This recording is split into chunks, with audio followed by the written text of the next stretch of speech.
में हम जानेंगे फाउंडेशन बोल्ट के बारे में।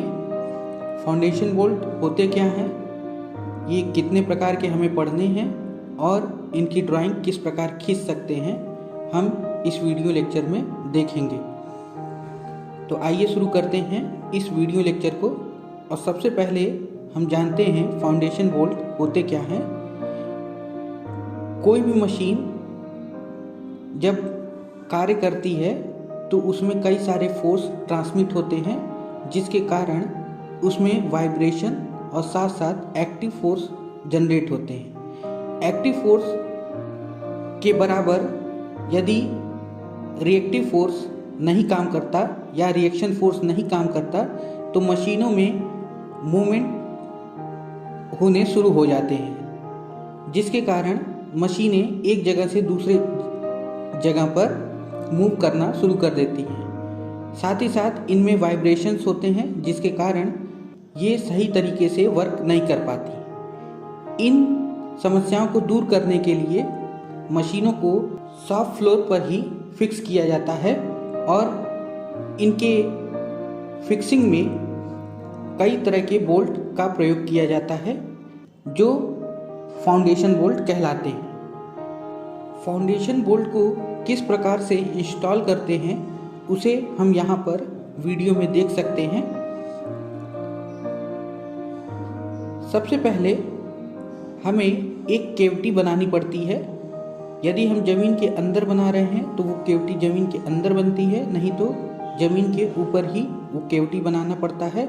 उसके बाद फाउंडेशन बोल्ट को हम लोकेटिंग प्लेट पर पहले कस लेते हैं, उसके बाद उसे उस कैविटी में सही पोजीशन के साथ उसे रखते हैं। उसके पश्चात फाउंडेशन बोल्ट के चारों ओर फिलिंग मटेरियल या पैकिंग मटेरियल को भरते हैं और उसके बाद लोकेटिंग प्लेट को हटा करके मशीन के बेस प्लेट को वाशर और नट की सहायता से कसते हैं। इस प्रकार से फाउंडेशन या मशीन का फाउंडेशन हमारा तैयार हो जाता है। यहाँ पर हमें 5 तरह के फाउंडेशन बोल्ट के बारे में पढ़ना है। पहला है रैग, दूसरा कर्व, तीसरा लेविस, चौथा आई बोल्ट या हुक बोल्ट, पांचवा square headed bolt. Rag bolt के बारे में जानेंगे कि किस प्रकार से उसकी ड्राइंग खींची जाती है। यहाँ पर हम रैग बोल्ट की डिफरेंट डायमेंशंस को देख सकते हैं। इसकी लेंथ 7D to 8D होती है, जिसमें D जो है बोल्ट के सैंक का डायमीटर होता है। उसके बाद अगर नीचे से देखें तो ये स्टेप्ड टाइप का बोल्ट है, जिसमें 4 स्टेप्ड बने होते हैं। पहले स्टेप्ड की चौड़ाई होती है 2D, उसके ऊपर की स्टेप की चौड़ाई होती है 1.75D, उसके ऊपर 1.5D, उसके ऊपर 1.25D। हर स्टेप की जो ऊंचाई होती है वो 0.75D के बराबर होती है। अब हम इसकी ड्राइंग खींचना सीखते हैं, किस प्रकार हम इसकी ड्राइंग खींच सकते हैं। सबसे पहले हम एक वर्टिकल एक्सिस खींचेंगे और एक हॉरिजॉन्टल लाइन खींचेंगे। इस हॉरिजॉन्टल लाइन पर हम मशीन के बेस प्लेट को हम बनाना शुरू करेंगे और उससे पहले हम बोल्ट के डायमीटर D को माप लेंगे। यहाँ पर बोल्ट के डायमीटर को हमने 16 mm यानी 16 mm लिया है। बोल्ट के डायमीटर से कुछ बड़ा बेस प्लेट में या मशीन के बेस प्लेट में होल बना होता है। मशीन के बेस प्लेट की होल की डायमेंशंस 1.1D होती है। मशीन का बेस प्लेट काफ़ी बड़ा हो सकता है और कई तरीके के हो सकते हैं। इस वजह से हमने इसे शॉर्ट ब्रेकिंग लाइन से दिखाया है और हम इस अरेंजमेंट का सेक्शनल व्यू बना रहे हैं, इस वजह से सेक्शन लाइन खींचेंगे। सेक्शन लाइन 45 डिग्री पर खींची जाती है। 1 से लेकर 3 mm के बीच की इनकी दूरी होती है। अगर 1-1 mm की दूरी ले रहे हैं तो सभी के बीच में 1-1 mm की दूरी होगी। अगर 2 mm की दूरी ले रहे हैं तो सभी लाइनों के बीच की दूरी 2 mm होगी।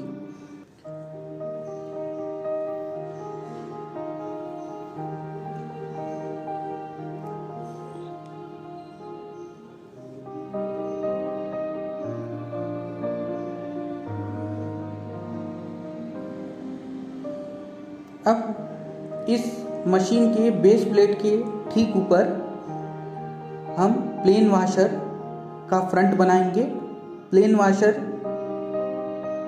की मोटाई होती है D/8 या 0.125D और इसका आउटर डायमीटर 2D+3 के बराबर होता है।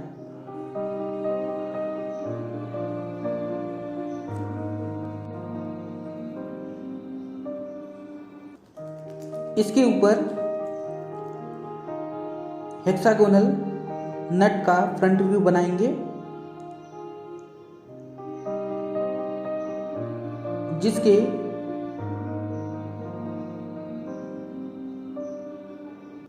जिसकी ऊंचाई D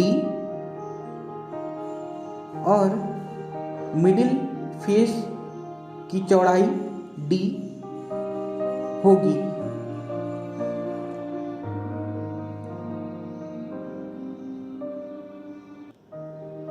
इसके बाद चैम्फर कर्व को बनाते हैं।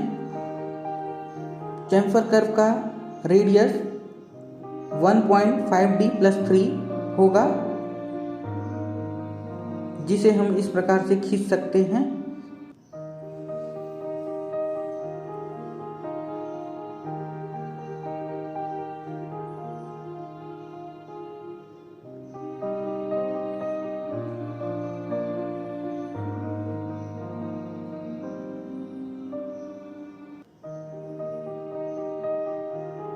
अब इन चैम्फर कर्व के पॉइंट को प्रोजेक्ट करके शेष दोनों फेस पर हम चैम्फर कर्व को बना लेते हैं। इसके बाद यहाँ पर बोल्ट के सैंक के लिए चैम्फर कर्व को बना रहे हैं, जिसका रेडियस होगा D का मान 16 mm है यहाँ। तो इस प्रकार से बेस प्लेट के ऊपर इतना बन गया। ये सभी फाउंडेशन बोल्ट में कॉमन होगा, इस वजह से इसको सबसे पहले बनाएंगे हम। इसके बाद इसके नीचे जो भी चेंजेस आते हैं उसकी वजह से फाउंडेशन बोल्ट का नाम चेंज हो जाता है। इसमें थ्रेड को हम ऐड कर रहे हैं।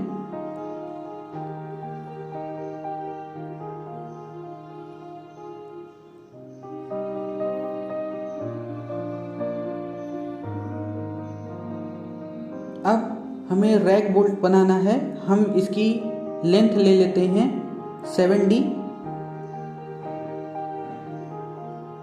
7D का मतलब है 112 mm।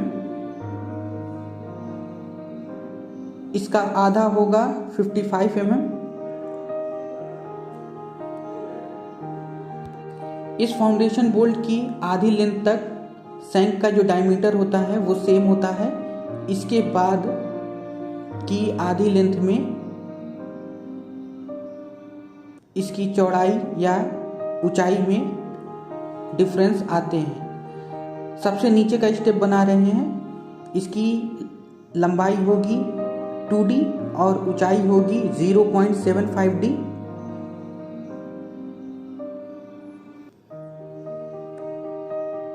एक्सिस पर 2 mm नीचे आ जाएंगे। उसके बाद वहाँ से 0.75D की ऊंचाई फिर लेंगे, फिर 0.75D की ऊंचाई और लेंगे और आखिरी स्टेप के लिए 0.75D की ऊंचाई और ले लेंगे। अब हम तीसरे स्टेप की चौड़ाई को यहाँ खींचते हैं। जो चौड़ाई होगी वो 1.75D के बराबर होगी।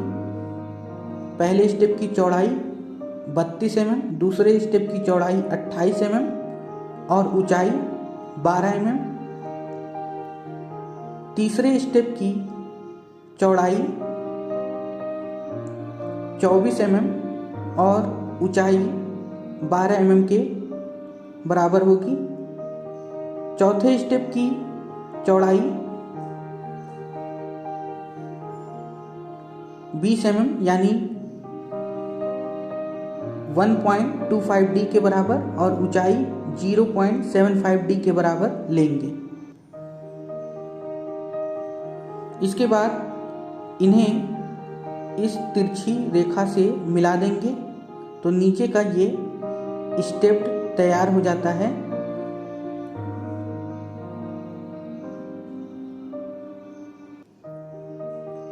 इसके बाद बीच में इन्हें लाइन से जोड़ देंगे।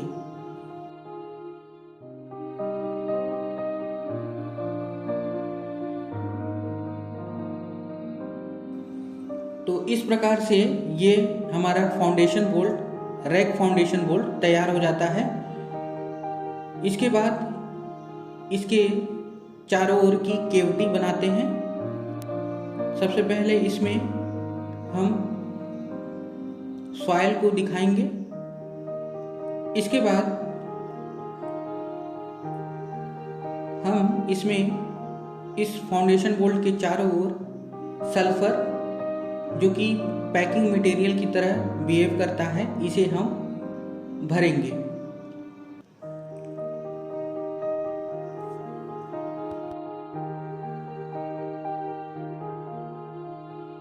तो इस प्रकार से हमारा रैक फाउंडेशन बोल्ट का सेक्शनल फ्रंट व्यू तैयार हो जाता है। इसके बाद हम इसका टॉप व्यू बनाएंगे।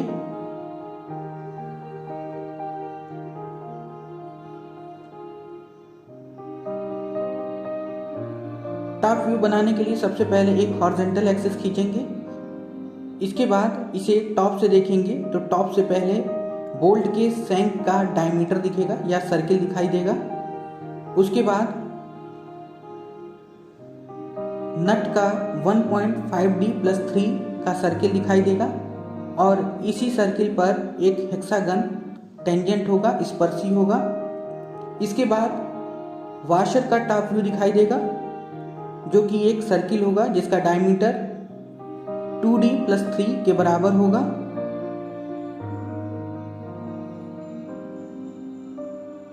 और उसके बाद मशीन का बेस प्लेट का टॉप व्यू दिखाई देगा।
तो इस प्रकार से हमारा रैक फाउंडेशन बोल्ट का सेक्शनल फ्रंट व्यू और टॉप व्यू तैयार हो जाता है।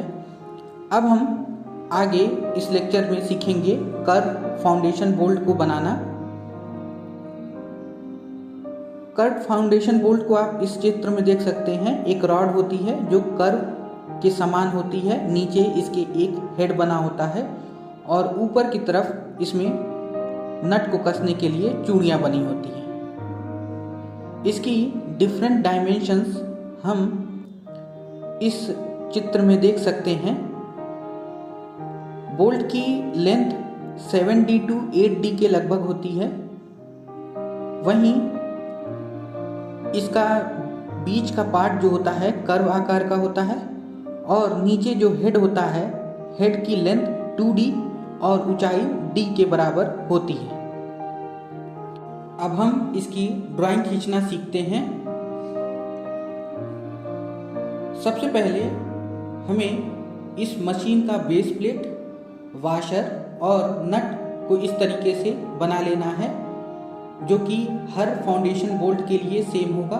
इसका टॉप भी सेम होगा जिसे हम प्रोजेक्ट करके बना सकते हैं। ये वाशर और नट का टॉप व्यू है। मशीन के बेस प्लेट का टॉप ये दिखाई दे रहा है आपको। अब हमें करना क्या है, यहाँ से 7D से 8D की लेंथ लेनी है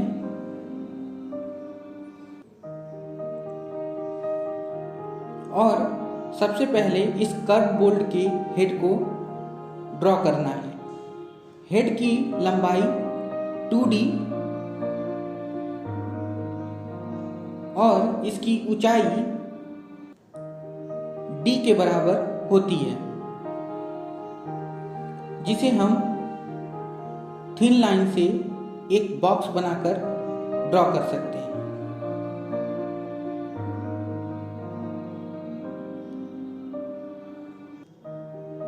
अब हम कंपास या मास्टर सर्किल की सहायता से इस हेड के कर्व को ड्रॉ कर सकते हैं।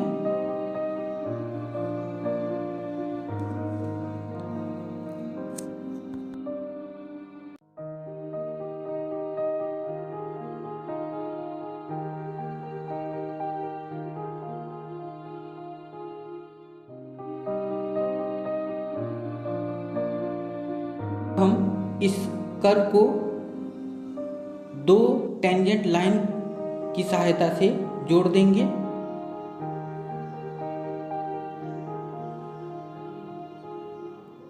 इसके बाद इस हेड के मिड पर D/2 दोनों तरफ डिस्टेंस लेंगे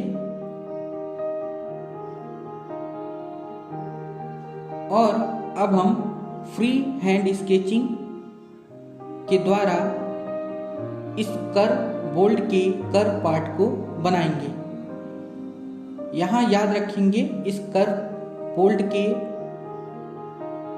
इस कर्व पार्ट में दोनों कर्व के बीच की जो डिस्टेंस होगी वो D के लगभग ही होगी।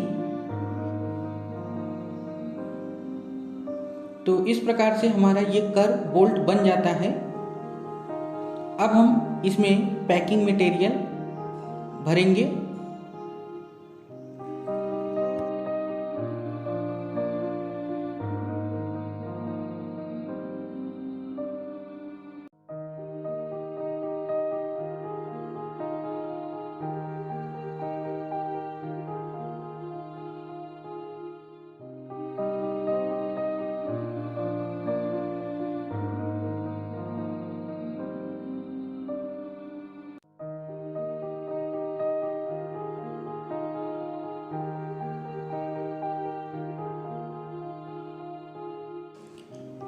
इस प्रकार से हमारा ये कर्व फाउंडेशन बोल्ट का सेक्शनल फ्रंट व्यू और टॉप व्यू तैयार हो जाता है।